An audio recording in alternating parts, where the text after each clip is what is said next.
নতুন অ্যাসেম্বলি তৈরি করতে হবে, যেমন লোকসভা তৈরি হয়েছে। আগামী দিনে ডিলিমিটেশন হলে, মহিলা সংরক্ষণ হলে 294টা বেড়ে 400-র উপরে যাবে। তার পরিকল্পনা যদি আপনি এখন থেকে না করেন, প্রাথমিক একটা চিন্তা ভাবনা এখন থেকে করুন।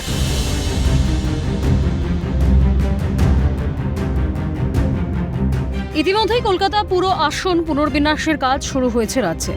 কেন্দ্রে আসতে পারে ডিলিমিটেশন বিল। এর জেরে লোকসভায় বাড়বে আসন সংখ্যা। পাশাপাশি বিধানসভাতেও আসন বাড়ার সম্ভাবনার ইঙ্গিত দিলেন মুখ্যমন্ত্রী শুভেন্দু অধিকারী। শনিবার বিধানসভা থেকে তিনি জানান, লোকসভার মতো নতুন বিধানসভা তৈরি করতে হবে। ডিলিমিটেশন বা মহিলা সংরক্ষণ বিল কার্যকর হলে আসন বাড়বে। এটা হেরিটেজ বিল্ডিং, 400 সদস্যের হলে এখানে বসা যাবে না।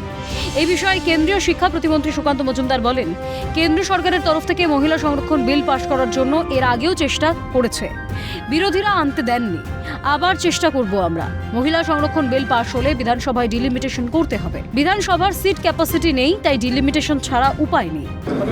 আমাদের কেন্দ্র সরকারের তরফ থেকে মহিলা সংরক্ষণ বিল পাশ করার জন্য এর আগেও চেষ্টা হয়েছে, কিন্তু আমাদের বিরোধীরা করতে দেননি। আমাদের সরকার আবার চেষ্টা করবে মহিলা সংরক্ষণ বিল আনার জন্য।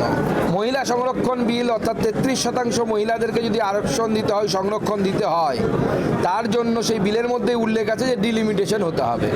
তো ডিলিমিটেশন হলে পরে রাজ্যের বিধানসভার ডিলিমিটেশন হবে।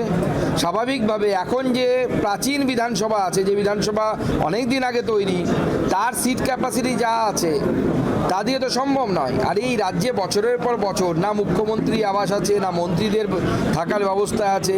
সাংসদরা, ধরুন উত্তরবঙ্গের সাংসদ বা জঙ্গলমহলের কোনো একজন সাংসদ কোনো কাজে কলকাতায় এলো, কোথায় থাকবে সে? কারো কাছে কোনো ইয়ে নেই। আমরা প্রথম হোটেল ভাড়া নিয়ে থাকতাম। এই যে একটা অব্যবস্থা, এরকম কোনো রাজ্যে নেই। সাংসদ যে দলেরই হোক, প্রত্যেকেরই তো কলকাতায় আসার প্রয়োজন হয়। তার তো একটা ব্যবস্থা থাকা দরকার, হোস্টেল থাকা দরকার, এই ধরনের কিছু থাকা দরকার।